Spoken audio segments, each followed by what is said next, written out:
भागती दौड़ती जिंदगी। सुबह की धूप में संजना और शेखर निकलते हैं अपने काम पर। नेहरू प्लेस, कंप्यूटर का बाजार, उनकी रोजी रोटी का जरिया। भीड़ भरे रास्ते, हॉर्न बजाती गाड़ियां, एक आम दिल्ली की सुबह। संजना की नजरें अक्सर उस भीड़ में एक चेहरे को ढूंढती हैं। एक बच्चा, गंदे कपड़े, मासूम चेहरा, हाथ फैलाए खड़ा रहता है। राजू। सड़क के किनारे की उसकी जिंदगी से संजना अनजान नहीं। हर दिन संजना उसे एक सिक्का देती, राजू भी उसे देखकर मुस्कुरा देता। बस इतना ही उनका रिश्ता था, एक सिक्के का रिश्ता। सालों से संजना और शेखर दिल्ली में अपनी जिंदगी बिता रहे थे। एक छोटी सी दुनिया जिसमें काम और घर के अलावा कुछ नहीं था। राजू उनकी इस जिंदगी में एक अनचाहा मेहमान था। एक दिन संजना ने राजू को कुछ कपड़े दिए, पुराने ही सही पर साफ। राजू ने झिझकते हुए कपड़े लिए। उसकी आंखों में एक अजीब सी चमक थी। शायद उसे भी किसी अपने की कमी खलती थी, किसी ऐसे की जो उसे प्यार करे, उसका ख्याल रखे। संजना के मन में मां का दिल पिघल गया। एक दिन वही हुआ जिसका डर था। तेज रफ्तार कार, चीखती आवाजें और खून से लथपथ एक छोटा सा जिस्म। राजू! संजना का दिल धक से रह गया। पास जाकर देखा तो राजू बेहोश पड़ा था। लोगों की भीड़ जमा हो गई थी, पर कोई आगे बढ़ने को तैयार नहीं था। संजना ने हिम्मत की और राजू को गोद में उठाया। एक ऊंटो रोककर सीधे अस्पताल पहुंची। डॉक्टरों ने उसे तुरंत इमरजेंसी वार्ड में भेज दिया। अस्पताल की उस घड़ी में संजना का मन बेचैन था। राजू की हालत नाजुक थी। डॉक्टरों ने बताया था कि उसे बहुत चोटें आई हैं। संजना की आंखों के सामने उसकी अपनी जिंदगी की तस्वीरें घूमने लगीं।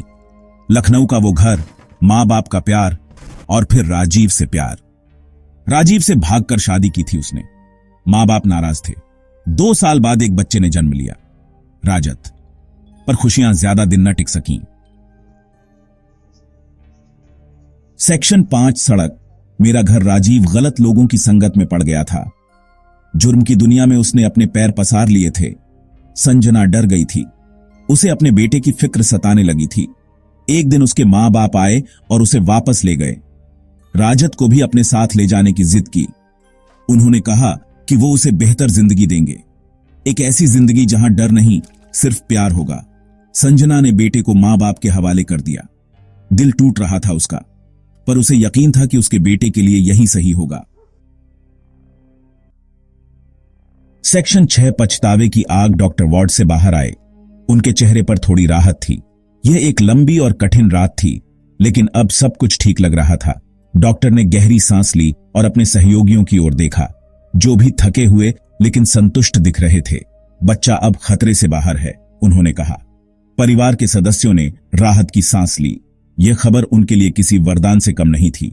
डॉक्टर ने उन्हें समझाया कि बच्चे को अभी भी निगरानी में रखा जाएगा, पर उसे होश आने में वक्त लगेगा। डॉक्टर ने कहा कि यह समय महत्वपूर्ण है और बच्चे को पूरी तरह से ठीक होने के लिए आराम की आवश्यकता है। परिवार ने सहमति में सिर हिलाया। उनकी आंखों में उम्मीद की चमक थी। क्या मैं उसे देख सकती हूं? संजना ने पूछा। उसकी आवाज में चिंता और प्यार दोनों झलक रहे थे। डॉक्टर ने उसकी ओर देखा और एक हल्की मुस्कान के साथ जवाब दिया, हां, पर ज्यादा देर नहीं, डॉक्टर ने कहा। संजना ने राहत की सांस ली, लेकिन उसकी चिंता अभी भी बनी हुई थी। वह अपने बेटे को देखने के लिए बेताब थी। संजना धीरे से वार्ड में दाखिल हुई। उसके कदम धीमे और सावधान थे। उसने चारों ओर देखा, हर चीज को ध्यान से देखा। उसके दिल की धड़कन तेज हो गई थी। राजू बिस्तर पर बेहोश पड़ा था। उसकी नन्ही सी काया बिस्तर पर शांत पड़ी थी। संजना ने अपने बेटे को इस हालत में देखकर अपने आंसू रोकने की कोशिश की। उसके सर पर पट्टी बंधी थी। पट्टी के नीचे से हल्का सा खून रिस रहा था। यह दृश्य संजना के दिल को चीर देने वाला था। चेहरा पीला पड़ गया था। राजू का चेहरा पहले जैसा नहीं लग रहा था। उसकी त्वचा का रंग बदल गया था और वह बहुत कमजोर दिख रहा था। संजना उसके पास बैठ गई, उसका हाथ थाम लिया। उसने अपने बेटे के हाथ को अपने हाथों में लिया और उसे प्यार से सहलाया। उसकी आंखों में आंसू थे, लेकिन उसने उन्हें बहने नहीं दिया। और तभी उसकी नजर राजू के हाथ पर पड़े एक निशान पर पड़ी, एक छोटा सा तिल। यह तिल उसे अपने बेटे की याद दिला रहा था, बिल्कुल वैसा ही जैसा उसके बेटे के हाथ पर था। यह निशान देखकर संजना को एक अजीब सी अनुभूति हुई। उसे लगा जैसे वह अपने बेटे के बहुत करीब है, भले ही वह बेहोश हो। सेक्शन 7। घर वापसी अस्पताल में हंगामा मच गया। हर कोई इधर उधर भाग रहा था। डॉक्टर और नर्सें मरीजों की देखभाल में जुटे थे। माहौल में तनाव और चिंता साफ झलक रही थी। संजना जोर जोर से रो रही थी। उसकी आंखों से आंसू थमने का नाम नहीं ले रहे थे। वह अपने बेटे राजत के बारे में सोचकर टूट चुकी थी। उसके सवालों का जवाब किसी के पास नहीं था। हर कोई बस एक दूसरे की ओर देख रहा था, जैसे कि किसी चमत्कार की उम्मीद कर रहे हों। तभी एक बूढ़ी औरत वहां आई। उसकी चाल धीमी थी, लेकिन उसकी आंखों में एक दृढ़ निश्चय था। वह सीधे संजना के पास आई। राजू की दादी। उसने सब कुछ बता दिया। उसने बताया कि कैसे राजत को अनाथालय भेजा गया था और कैसे उसकी चाची ने उसे भीख मंगवाना शुरू कर दिया था। कैसे संजना के मां बाप राजत को गोद नहीं दे पाए थे। परिवार के सभी सदस्य इस बात से दुखी थे और एक दूसरे से चर्चा कर रहे थे। कैसे वो अनाथालय पहुंच गया था। अनाथालय में बच्चों की भीड़ थी और राजत उनमें से एक था। वह वहां अकेला और उदास महसूस करता था। और कैसे उसकी चाची ने उसे भीख मंगवाना शुरू कर दिया था। संजना टूट गई थी। उसने कभी नहीं सोचा था कि उसका बेटा इस हालत में होगा। उसका अपना बेटा सालों से उसकी आंखों के सामने भीख मांग रहा था और उसे पता भी नहीं चला। वह खिड़की से बाहर देख रही थी, सोच रही थी कि कैसे उसने अपने बेटे को इस हालत में पहुंचने दिया। उसने तय कर लिया था कि अब वो राजत को अपने साथ ले जाएगी। उसकी आंखों में एक नई चमक थी, एक नया संकल्प। वह जानती थी कि अब उसे क्या करना है। सेक्शन 8। नई सुबह शेखर चौंक गया था यह सब सुनकर। उसे यकीन नहीं हो रहा था कि इतने सालों बाद उसकी जिंदगी में ऐसा मोड़ आएगा। वो सोच में पड़ गया कि अब आगे क्या होगा। उसे समझ नहीं आ रहा था कि वो क्या कहे। उसके मन में कई सवाल उठ रहे थे। क्या वो इस नए रिश्ते को स्वीकार कर पाएगा? क्या उसकी जिंदगी फिर से सामान्य हो पाएगी? एक तरफ थी उसकी पत्नी जो सालों बाद अपने बेटे से मिली थी। उसकी आंखों में खुशी के आंसू थे। वो अपने बेटे को गले लगाकर अपने सारे दुख भूल गई थी। दूसरी तरफ थी उसकी अपनी जिंदगी जो इस नए रिश्ते से बदल जाने वाली थी। शेखर को समझ नहीं आ रहा था कि वो इस बदलाव को कैसे स्वीकार करे। संजना के ससुराल वाले भी आ गए।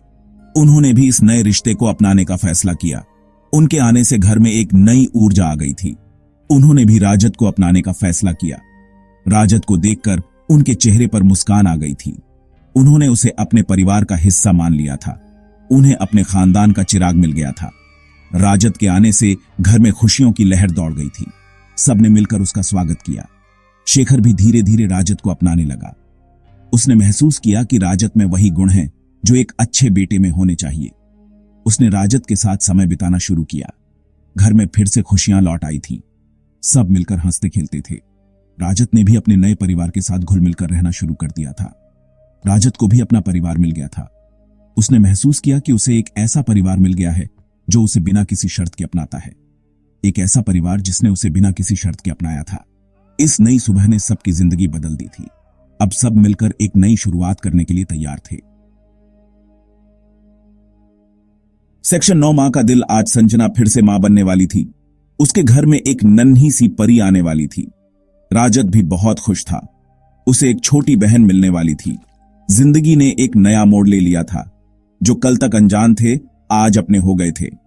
मां का दिल सब कुछ भूल गया था। उसे बस अपने बच्चों की खुशी नजर आ रही थी। दिल्ली की उस भीड़ में एक मां को उसका बेटा मिल गया था। एक सिक्के के रिश्ते ने एक नया जीवन दिया था। एक ऐसा जीवन जिसमें था सिर्फ प्यार।